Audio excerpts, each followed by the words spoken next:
Welcome to Cause+Effect, a new podcast brought to you by the Dunham Podcast Network. Here, we'll provide a fresh voice that breaks down the latest fundraising trends, leadership lessons, and the ups and downs within the nonprofit industry. And our goal? Increasing your effectiveness for more impact. All right, welcome back to this next episode of the Cause+Effect podcast. For those of you who are new to the Cause+Effect podcast, welcome. It's formerly known as the Dunham podcast, but in this new iteration as the Cause+Effect podcast. Every couple of weeks, we gather together some research, something interesting in the field of nonprofit fundraising, marketing, communications, branding, and we have conversations about what's happening in our sector, equipping you to make the most for your job and the people you lead and the work that you do and the funds that you're raising for God's purposes through your ministry. And so today we have a little bit of a fun opportunity. We get a little bit of roundtable, and I'm going to introduce our roundtable participants here briefly, but we're going to be talking about some research as it relates to radio, specifically teaching talk radio. I think you'll find very intriguing, and I think we're going to have a robust conversation around that. So let me introduce the roundtable, and I'm just going to go ahead and speak for you because I know you want me to do that. So with us, we have returning guest. I think this is your 45th episode to join Rick Dunham, my father, founder and CEO of Dunham+Company. Esteemed gentleman, thank you for joining today. Thank you. And head researcher at Dunham+Company. I don't know, it's not on your business card, but I think everyone is comfortable calling you head researcher. So welcome. That's a new title. I'll put that on. Yeah. We also have with us Nils Smith, the chief strategist for social media and innovation at Dunham+Company. Nils, frequent guest of the podcast. Welcome and thank you for participating today. Glad to be here. Yes, we're glad you're here too. And Jason Parker, chief strategist or chief of strategy at Dunham+Company. And if I could, I can't read your whole bio now, Jason, because I don't have like 15 minutes to go through the whole history and impress everyone with all your details and all your awards and accolades. So needless to say, we're glad that all of y'all are here today. And we're going to dive into this research. And I really want to unpack two different things. So as you listen throughout today, we're talking about research that's specific, and Rick, correct me when I'm wrong because I'm probably going to be wrong pretty quick. But we're looking specifically at research on P1 listeners and donors to Christian teaching and talk radio stations and networks. That is correct. In fact, this goes back to Jason a number of years ago began pressing us on where's the research on P1? People who have a favorite station, what's their behavior? And if they support that station, why do they do that, or why don't they do that? And so obviously we wanted to discover for Christian Teaching Talk who those listeners really are. Yeah, it's good. So before we dive too far in, as head researcher, could you just give us the succinct definition of a P1 listener, just for our audience who may not be familiar with that term? Okay. P1 refers to position one. So on your radio, people who would preset their radio to that first button because that's their favorite station and they want to make sure that they can easily access it. That's good. So P1 listeners, you got the context now. And that's helpful because that's what the whole study is about. So if you want to dive more deeply into the study, and there's a lot of different aspects and a lot of different data that has come out of this, that we're not going to be able to get to all of it today. But if you visit dunham+company.com, you can download the research for free and peruse that at your leisure.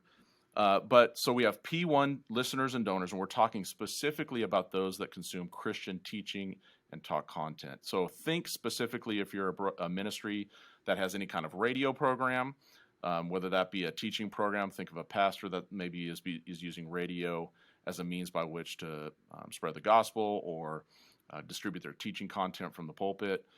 Think of a talk show. So think of like a Dr. Dobson. Maybe it's not a pastor, but you got content that's coming out that people are listening to on radio. And so think of that teaching talk format, and specifically is what we're going to be talking about today. And I want to dive into two main data points that came out of the research. And I think this is something we have a robust conversation about because it's really, really fascinating. In fact, there are probably 4 or 5 points in here that I was like, oh, I need to circle that, but we just don't have time to get to them all today. So I would encourage you to dive into the research if you can on your own. But the first thing that I want to talk about today is one of the most enlightening things, I think, or maybe even affirming or confirming things that came out of the research, is the fact that people who listen to Christian teaching and talk radio, so broadcast radio, defined as terrestrial radio, over the air, they really consume a lot of content on a lot of different platforms. So, historically, I think there's this view of people who listen to radio, specifically Christian teaching talk radio, that they're a 95-year-old grandparent who gets their Bible out at the same time every day with their highlighters and their markers and their pens, and they got their journal, and they sit down and it's appointment listening, and they're going to listen to their favorite pastor, and that's the only way they consume content. Maybe they read the newspaper in the morning. But really, our data would show that's really not the way that people who listen to Christian teaching talk radio consume content. So when we looked at this data, and it's fascinating, and Nils, I know you're going to be super excited to know that people that listen to broadcast teaching and talk content, I want to read some of these stats because I think it's a little bit mind-blowing. 85% of people who listen to broadcast teaching and talk Christian content consume video streaming services. 90% consume broadcast television. I think we would not be too surprised by that. But if we go more deeply, 57% consume content on apps like iHeartRadio. 70% of broadcast Christian teaching and talk consumers on radio consume audio on streaming platforms like Spotify or Pandora. 70%. 63% consume podcast content on their podcast platform of choice. So, I mean, I just enumerated like 5 different platforms that people, and they're high percentage. This isn't like 10% of people that listen to Christian radio are listening to streaming platforms and podcasts and all that kind of stuff. So maybe even Rick, just for you to start out with, like, why is that a big deal?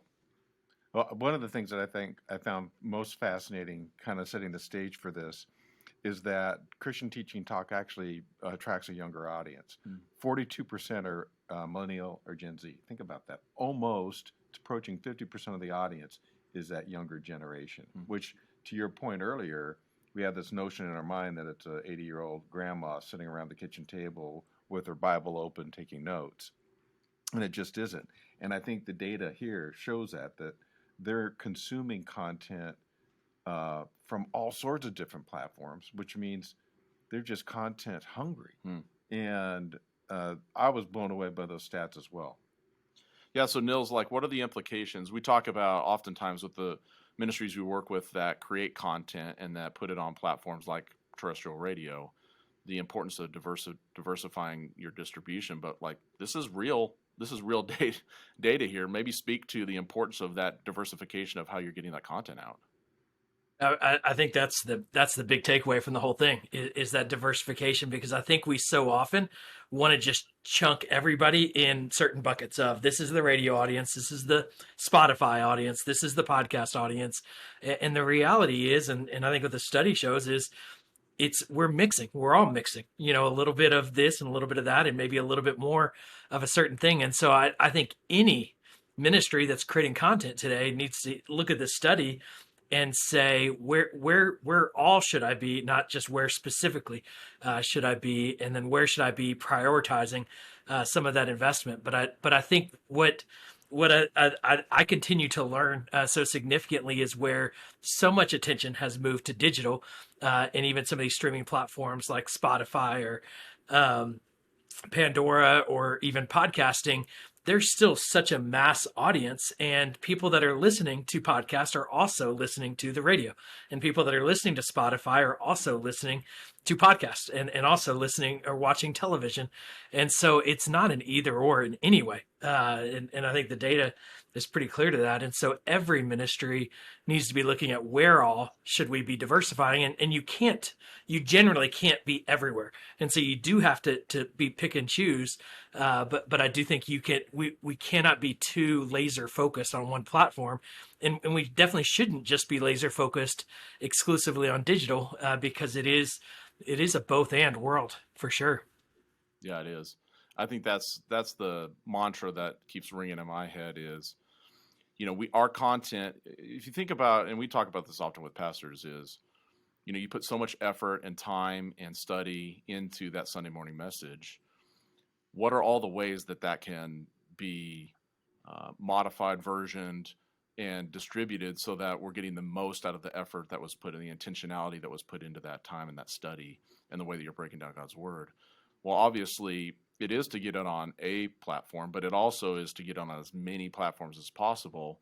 So this is a good example of that. Jason, I think one of the things I'd love your thoughts on is we have to, if we are going to distribute content on multiple platforms, that sounds like a lot of work. How, when we're looking at content, we're thinking about content, how do we start from the beginning and say, how do I not just create more work for myself, but maybe how do I go into something thinking ahead of time to create the content in such a way that it can be distributed on multiple platforms?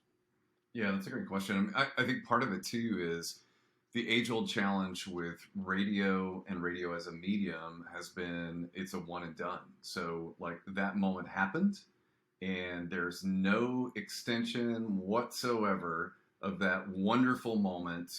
Even thinking way back when I started in radio, we were broadcasting live Sunday services pretty much throughout the day, and they went away. All that content just basically evaporated, and there was such gold there. And I think for many who have probably devalued the Christian teaching talk format, one thing I see in this research is, hey, you should take another look.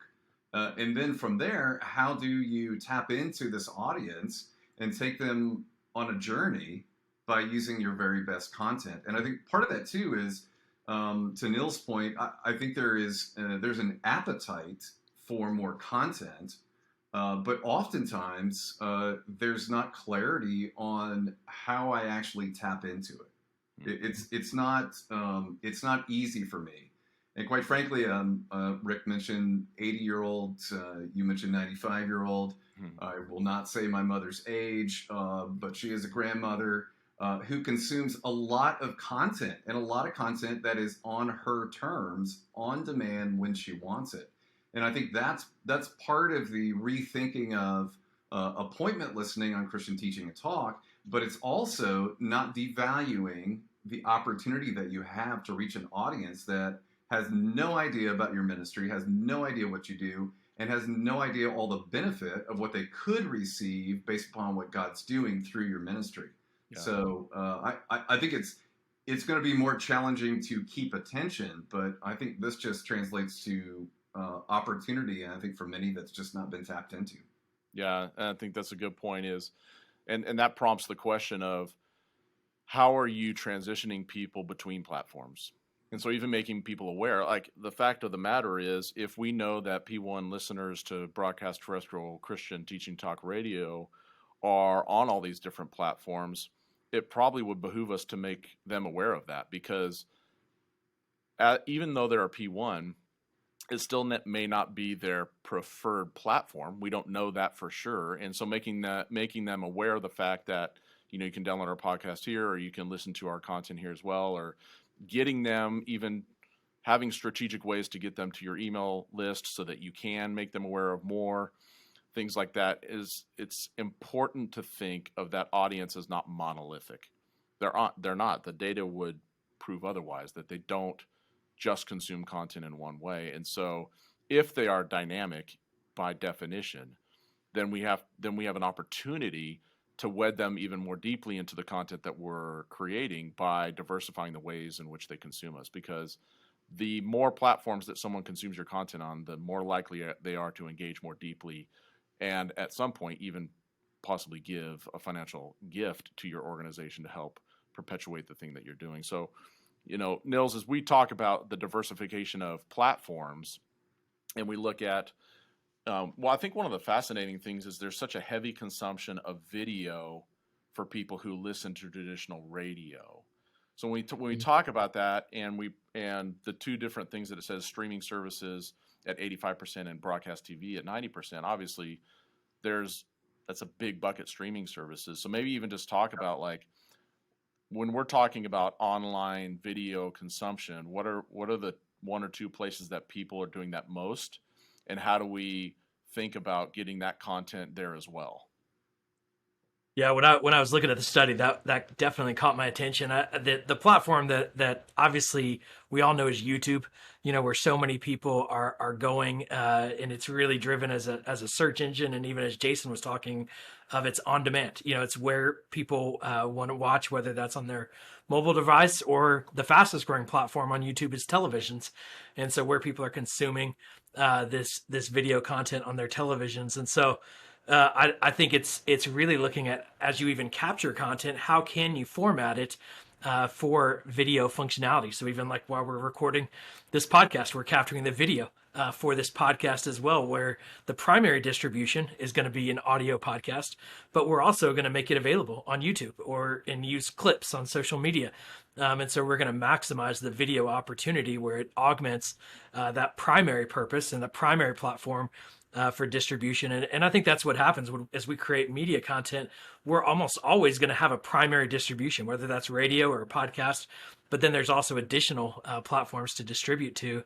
And so I think YouTube is that platform to be thinking about all the time. I think that value of YouTube too is once you upload the video, that video is likely going to get views for 10 years. We don't know how long YouTube is going to live, but we know that lots of videos get thousands and thousands of views every day. Sometimes they'll catch second waves of getting more views 2 years from now than they will 2 days from now. And so we don't know how YouTube search, algorithm is going to change and what's going to happen. But we do know by putting that content out, people can find us through search. And so I think just one more platform to be distributed through, but the amount of engagement and videos people are consuming on YouTube is massive. And I think even looking at how YouTube functions, one of the primary uses of YouTube is listening to music. It's where teenagers go, that's in many ways their radio. And so as we even think about the behaviors that are developing and changing, but even this, I say the study says that a lot of younger adults or young, maybe not even adults are listening to traditional radio as well. And so we know there's diversification for where people are consuming media. I think YouTube is that video platform that first comes to mind. I'm curious what would even be number two in that realm when it comes to teach talk content. Yeah, that's good. And I love that. You think about the audience that's consuming content at the highest rates. And Rick, there is a correlation between the frequency of listening and a donor behavior or donor relationship with a ministry that might use that platform to distribute content. So maybe even speak to either research that came out of this research project or otherwise that would speak to the correlation between the frequency of listening and giving and or vice versa. Yeah. So one of the data points that did come out of this research was being able to identify, for example, that P1 donors, so these are people who have a favorite station and support it, almost 3/4 of them tune in at least a couple times a week, with almost 40% tuning in every day. So that's a huge level of engagement. And when you look at the non-donor, about 1/4 tune in every day, and just under 60% tune in a couple times a week. So the point is that your most loyal people, the people that are most engaged and most likely to support you, are definitely tuning in more frequently. And again, that's where you've got that. I couldn't agree with you more. Being able to let them know of other ways that they can get the content, so that they aren't relegated to that appointment time on radio only. Yeah. So imagine if that's the statistic for just broadcast radio consumption, that percent of daily consumption. Imagine what that percentage does when they're consuming you on multiple platforms. Yep. Obviously, that's a multiplication of some kind. Yep.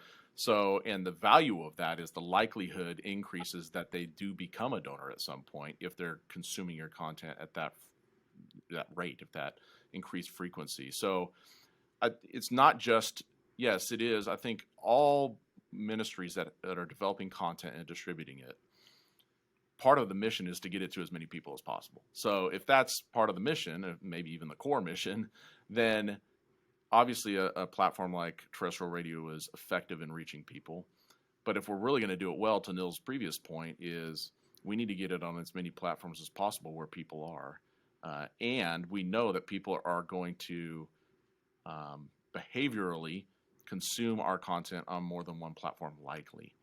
And so leaning into that and accepting it for what it is, and knowing that we're not really going to reach the maximum audience possible if we're not diversifying and multiplying the platforms through which we are distributing our content. So Jason, I'd even just love your perspective on, as we're talking about that, as we're talking about the content itself, are there specific things from your experience that ministries can do that positions content or creates content in different ways that's maybe most effective across multiple channels versus just one, like thinking ahead of that and getting ahead of that a little bit more, thinking what do we do with that content from the beginning so that we're set up for success when we're talking about multiple platform distribution?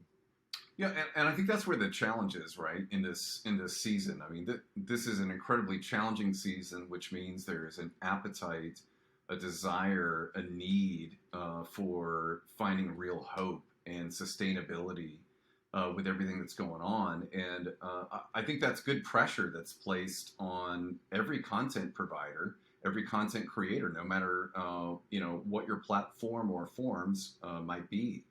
And in thinking about sort of where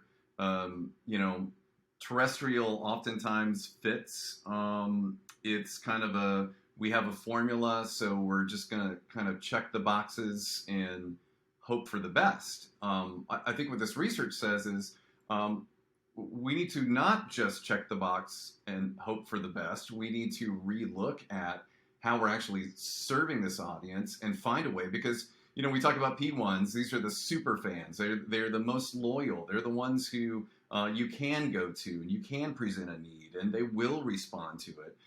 They're the ones who are most faithful churchgoers. These are the people who can be advocates for your ministry. These are people who will support your ministry. Yeah. And I think when training and working with so many different types of formats with fundraising. So we work with more traditional teaching talk formats, mixed formats where it's music and teaching, and then 24-hour music stations. Well, the one thing they all have in common is we have all these other channels available to us.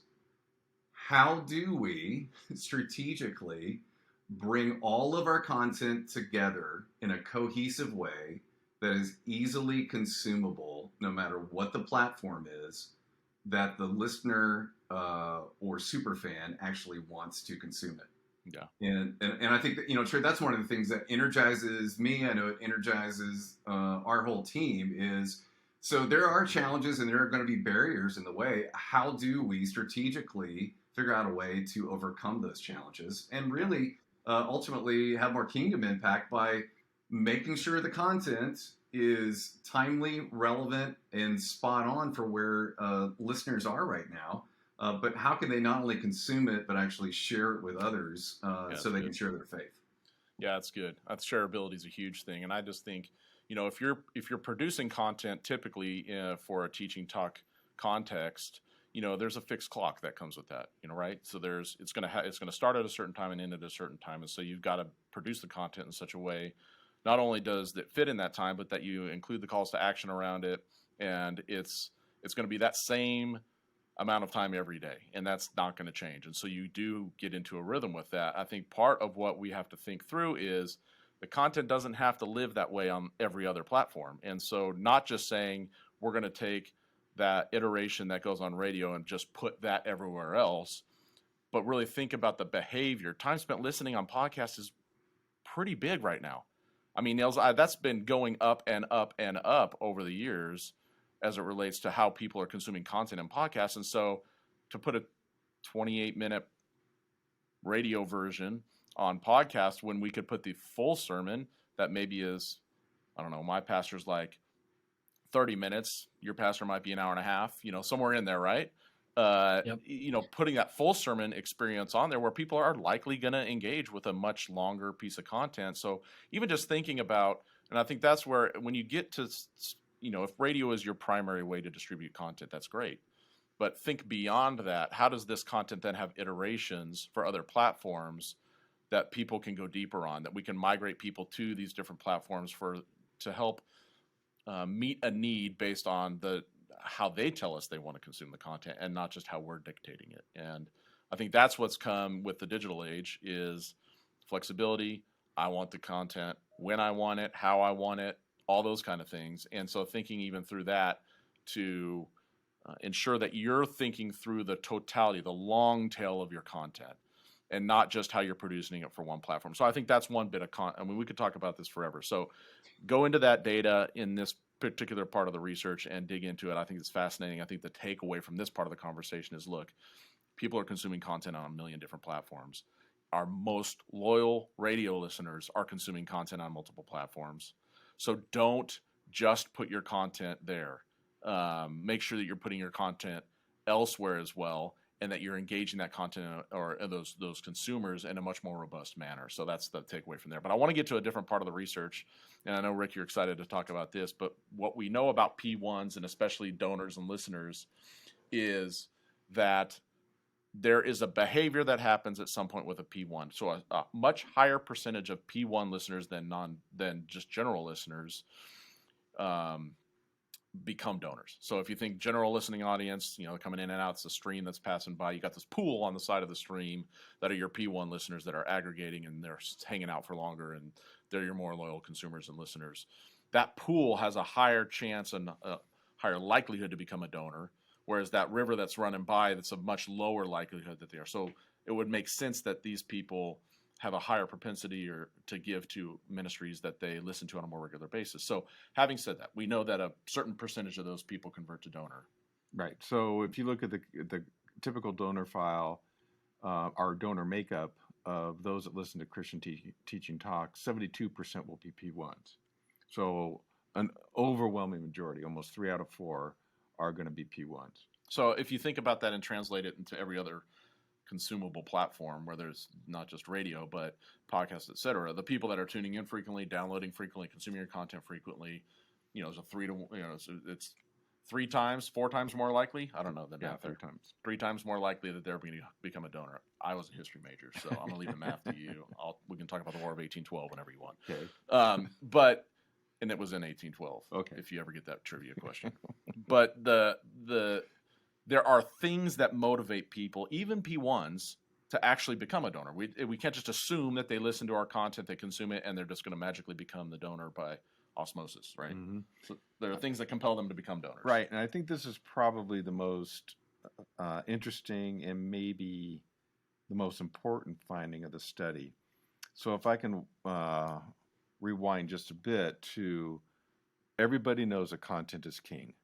So people tune in for the content, for what it's going to do for them. And when asked that question, the listener to Christian Teaching Talk said, yeah, I tune in. It could be primary reasons to be encouraged, inspired. They tuned in because of the program and the content. So they're really clear on that. But when we asked the donors, well, why do you give?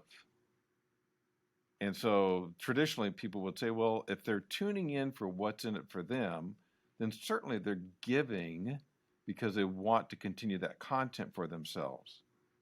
And that conventional wisdom was proven wrong in this research. Yeah.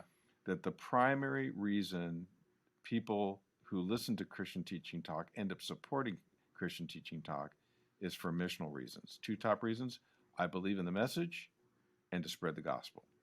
Which to me was just like mind-blowing, because it begins to, in so many ways, it begins to shift the dialogue on air of how you approach a listener to become a supporter. So think of a media ministry that, to your earlier point, a pastor that may use Christian radio teaching talk to put out his sermons, and has an offer, and the offer is really focused only around what's in it for me. I think that's important. I don't think it's minimized, because if you go down the findings farther, you will find that, yes, that's part of the motivation, but not the key motivation.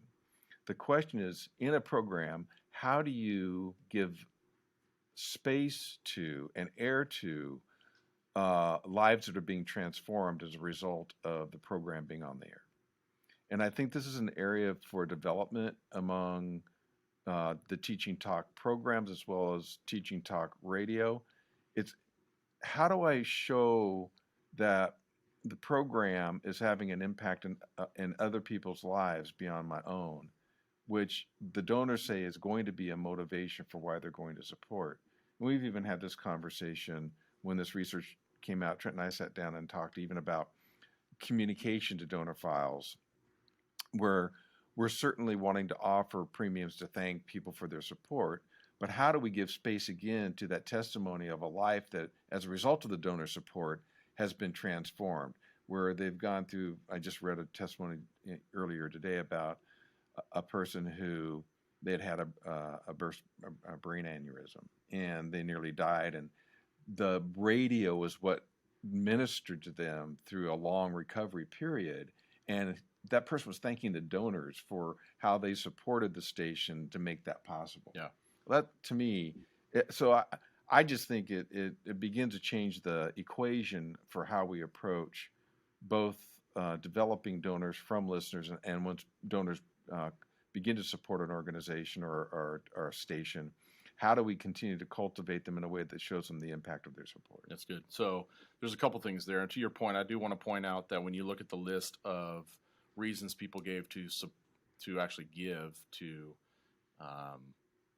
ministries that create content on teaching talk radio stations, 4 and 5 are it encourages me and it helps me spiritually. So there's that element in there that you spoke to. So I think that's definitely it's a very visceral, real need that we're meeting, and we don't want to minimize that. That's not the point of the point that Rick's making, but I do think we want to elevate.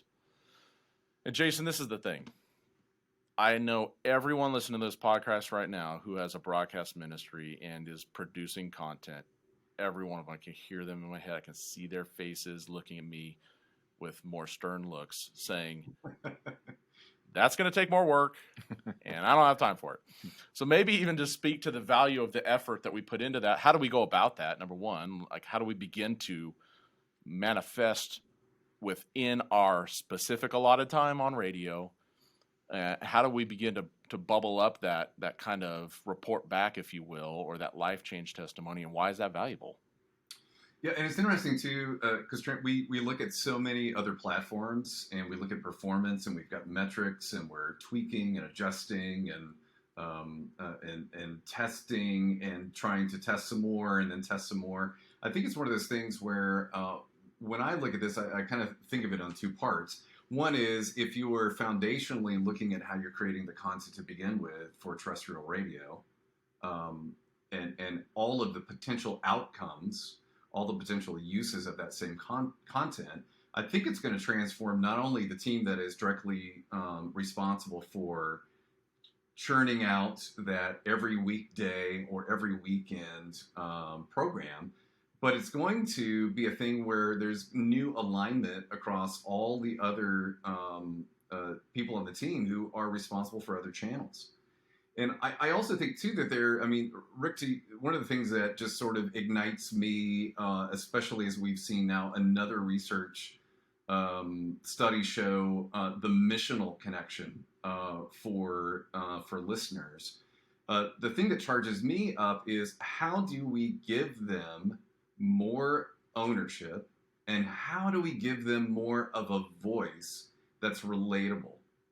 And that may be taking that 28-minute and 30-second time slot, or that 26-minute, depending upon where you're at, and looking at how that time is maximized, how it's used. And are we giving our donors an opportunity to share their story of impact, of how much it means to them, and how much it's an extension of their personal mission and their calling for others to know Jesus? So to me, there's several things that are sort of stirring within that. But the good part is any effort that you make to help to continue to modify and transform your traditional model to something that is less traditional, it's only going to benefit the other channels that you're trying to get your message out. And it's going to make it so much more sticky in a wonderful way for those who really do take your ministry, your program, not only to heart, but they align missionally and they want to know that they are a part of it and how they fit in and how they can help to spread more and let more people know about what your ministry is doing. Yeah, that's good. And I just think if you're listening to this, like, hey, that's cool. Again, sounds like a lot of work, Trent. Thanks for the tip. And, I don't have staff to hire and all that kind of stuff. I would just say, look, there are a couple practical ways to begin to do this. One is if, for instance, producing something special on radio just sounds like a heavy lift. Well, why don't you start on one of those other channels like you're talking about, Jason, which is maybe the first thing we do is we send out an email that just summarizes someone's testimony. Maybe we get more intentional with the way that we display that kind of content on our website and just make it easy for people to see. So take a baby step. I love Nils. You always challenge us to, just do one more thing. So like oftentimes we're talking about like a church rolling out a brand new social media strategy. Well, it's not like, you're not going to be able to be on every platform perfectly tomorrow, but do one thing now that you haven't done before. So, and take these incremental steps to improve. So maybe it's figuring out a way to do that. I think we were working with one ministry, and we just decided we're going to do a week of special programming. So we're going to interrupt the sermon-based content, and we're going to get the teacher in the studio for a week of programming where we just cast a vision for why we're doing this. We tell the stories of people whose lives have been changed, and we just kind of co-opt that time for a season to really be intentional about getting that message across. So maybe it's like, hey, it feels like too heavy a lift to do every Thursday. I'm going to do a spotlight on a life changed, or I don't even know where to get there. That feels overwhelming. Well, maybe it's just, let's take a program or a week of programming and create something special where we really engage people in why we do what we do, why it's important, the lives that are being changed from it, and just a lot of the evidence that they don't see on a regular basis. And so if they're not on our email list, or if they're not getting our direct mail, they're not going to our website, there's no other way to hear it. And so if we don't do it on the program itself in some form or fashion at some point in time, they're never going to be aware that there's something that happens outside of them just getting taught. So I think it's thinking through your context. How do I do one more thing that communicates the life change? How do I make that one step that's going to get me closer to that? And I think over time, what you'll find, to your point, Jason, is that it does get easier to think, oh, well, we recorded that program. Why don't we just edit that and throw it on our YouTube channel? Why don't we create a custom in and out for that for YouTube that it helps our viewers there understand why we did this, and we want them to see this particular conversation that we had with the pastor or the content creator. I just think there are opportunities then that come that say, okay, well, we put effort into this. How do we express it through all these other platforms? So there's a lot under there. Rick, before we sign off, because we're running close to time, is there anything else that relates to the messaging platform or the ways that P1 listeners transition to donors that you feel is important for the audience to know?